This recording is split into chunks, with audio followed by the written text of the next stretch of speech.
Praise the lord. ఈ రోజు దేవుడు నీకు ఇచ్చిన వాగ్దానం వినండి. సామెతలు 14:27 వచనం.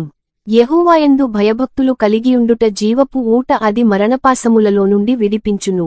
ఈ వాక్యము మనకు ఒక గొప్ప ఆత్మీయ సత్యాన్ని నేర్పుతుంది. యెహోవా పట్ల భయభక్తి అనేది మనకి ఉండాలి. దేవుని భయభక్తి మనను చెడు మార్గాల నుండి దూరంగా ఉంచుతుంది. మరణానికి దారితీసే పాపముల నుండి విడిపిస్తుంది.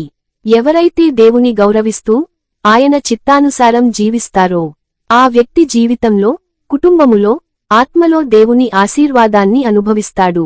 ప్రభువా, నీలో భయభక్తి కలిగి జీవించుట నేర్పుము. నీ చిత్తములో నడిచేటట్లుగా నాకు జ్ఞానమివ్వుము. పాపం మరియు చెడు మార్గాల నుండి నన్ను దూరంగా ఉంచుము. నీ జీవపు ఊట నా జీవితములో ఎల్లప్పుడూ ప్రవహించునట్లు చేయుము.